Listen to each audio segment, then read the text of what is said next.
টানা বৃষ্টিতে জলমগ্ন এলাকা থেকে উদ্ধার করা হলো এক ব্যক্তির মৃতদেহ। প্রাথমিকভাবে অনুমান মদ্যপ অবস্থায় জলে পড়ে মৃত্যু হয়েছে তার। মৃতের নাম সায়ক চক্রবর্তী, বয়স আনুমানিক 40 বছরের কাছাকাছি। ঘটনাটি ঘটেছে উত্তর 24 পরগনার বারাসাত থানার অন্তর্গত 4 নম্বর ওয়ার্ডের লোকনাথ সরণি এলাকায়। গত কয়েকদিনের লাগাতার বৃষ্টিতে এই গোটা এলাকাতেই কোমর সমান জল। অভিযোগ, দীর্ঘদিন ধরে এই সমস্যার জন্য ক্ষোভে ফুঁসছেন স্থানীয় বাসিন্দারা। বারবার প্রশাসনের দৃষ্টি আকর্ষণের জন্য রাস্তায় নেমে অবরোধ করেছেন তারা, তবুও কোনো স্থায়ী ব্যবস্থা এখনো পর্যন্ত নেওয়া যায়নি। স্থানীয়দের দাবি, মৃত সায়ক চক্রবর্তী গতকাল রাতে মদ্যপ অবস্থায় জলের মধ্যে মুখ থুবড়ে পড়ে যান।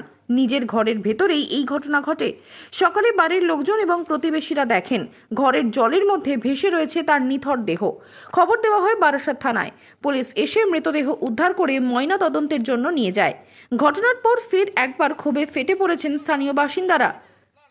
এদিন গোটা বিষয়টি নিয়ে স্থানীয় কাউন্সিলর শিল্পী দাস জানান, এখানে লোকনাথ সরণিতে যে এখানে শেখর বলে যে একজন ভদ্রলোক আছে, তিনি এখানে ভাড়া দিয়েছেন। এনার ভাড়া নিয়ে কিন্তু এলাকায় দীর্ঘদিন ধরে বিভিন্ন ধরনের অশান্তি আমরা ভোগ করে যাচ্ছি। কারণ কি, উনি যা ভাড়া দেন, যারা নেশাগ্রস্ত এইসব হচ্ছে লোকজনদেরকে ভাড়া দেন। এই যিনি এখন মারা গেলেন, তিনিও খুব নেশাগ্রস্ত ছিল। আগে লারিকাতে থাকতো, এই লারিকাতে ফ্ল্যাট ছিল, বিক্রি করেছে। যাই হোক, এখন এখানে এসেছেন। এরা খুব নেশা করতো, ছেলেটা ভাড়া এসছে।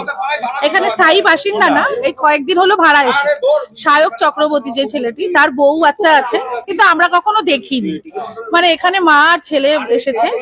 শুনছি সে বিবাহিত, তার বউ এবং ছেলে মেয়ে আছে, এবং তাদের সাথে কোনো যোগাযোগ নেই। হয়তো নেশাগ্রস্ত কারণে বা কোনো কারণে হয়তো বউ যোগাযোগ রাখে না। তো এখানে রাত দিন ধরে নেশা করতো। এলাকার বিভিন্ন অনেক ছেলেপেলেরা বাড়িতে নেশা করতো, আড্ডা মারতো, লারিকা থেকে বা বিভিন্ন জায়গা থেকে লোকে আসতো, নেশা করতো। এখন আমরা খবর পেলাম যে ঘরে নেশাগ্রস্ত অবস্থাতে পড়েছিল এবং ঘরে জল হয়েছিল, সেই জলের মধ্যে উবুর হয়ে পড়েছিল।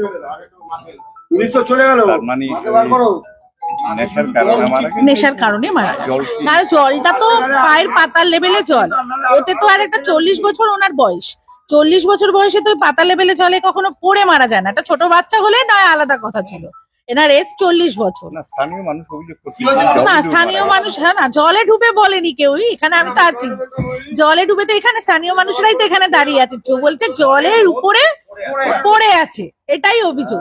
জলের উপরে পড়ে আছে, জলে ওই আপনিও বলুন না, একজন পায়ের পাতা সমান জলে কি কেউ 40 বছরের লোক পড়ে মারা যায়? নেশাগ্রস্ত, কারণ তার মাও তো আছে তার সাথে। নেশা করে উবুর হয়ে পড়েছিল, ঘরে জল ছিল সেটাই। এবং এখানে বাড়িওয়ালারও একটু, যেহেতু তার দোতলা বাড়ি, তাকেও আমাদের দায়িত্ব ছিল যে ওই ঘরে তোমার যখন একতলায় তারা থাকতো, তাদের আরো একটা দায়িত্ব। শুধু ভাড়া দিলাম, এখানে আসলাম না, যোগাযোগ করালাম না, তার তো উচিত ছিল যে আমার ঘরে জল ঢুকেছে, পায়ের পাতা সমান হোক বা আরো তার কম হোক, কিন্তু তাকে তো দোতলায় শিফট করা উচিত ছিল। দোতলাটা তো ফাঁকা ছিল, সেটাও করাটা উচিত ছিল। বারাসাত পুরসভা 4 নম্বর ওয়ার্ডে শেখর দত্তের বাড়িতে ভাড়া থাকতেন সায়ক চক্রবর্তী। এদিন তার মৃত্যু নিয়ে শেখর দত্ত জানান, আবার ছেলে আবার নতুন করে বিয়ে করেছে, মাকে আলাদা করে দরজা বন্ধ করে রাখতো, সকাল থেকে বাংলা গিয়ে থাকতো। এডুকেটেড পরিবার, ওই প্রদীপ হালদার বা সম্রাট ছিল ওদের বন্ধু বান্ধব। প্রতি মাসের মানে ওর এটা আমি বলেছিলাম জানুয়ারি 2025 জানুয়ারি মাসে বাড়ি ছেড়ে দিতে। আমার কাছে এগ্রিমেন্ট পেপারও আছে ছেড়ে দেওয়ার জন্য। কেন, ও প্রতিদিন এসে মদ খেতো, বাংলা মদ খেতো, খেতো, লোকজনে আড্ডা মারতো। তা বললাম ছেড়ে দেবো। বন্ধু বান্ধব ওয়ালেস গেটেও ভাড়া দেখেছে। দেখার পরে তারপর আজকে আমি কি হঠাৎ করে, আমি থানায়ও ডায়েরি করেছি, থানায় ডায়েরি করা আছে ওকে তোলার জন্য, মানে এগ্রিমেন্ট কমপ্লিট হয়ে গেছে।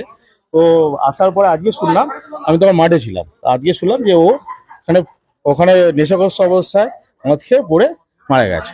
ওর ছেলেকে খবর দেওয়া আছে, ছেলে আসছে না, ছেলেকে খবর দেওয়া আছে, বন্ধু বান্ধবকে বলা হয়েছে। আমি আবার লারিকাতে ওর লারিকাতে ফ্ল্যাটও আছে, এই প্রতি মাসে ও 18 থেকে 20,000 টাকা করে পায়। ওর বন্ধু বান্ধবের কাছে ও টাকাটা দিয়েছে, সেই ইন্টারেস্টে ও টাকাটা বসে বসে খায়।